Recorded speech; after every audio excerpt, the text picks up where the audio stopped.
What's the meaning of Brownian motion?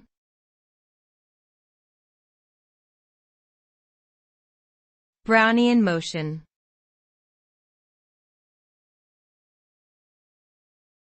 Brownian motion.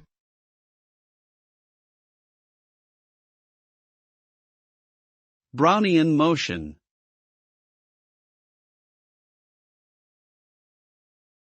Brownian motion.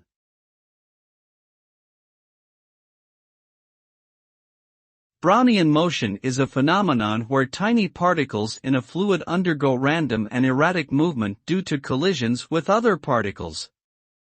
This erratic movement can be observed under a microscope and is known as Brownian motion after the scientist Robert Brown, who first observed it in 1827.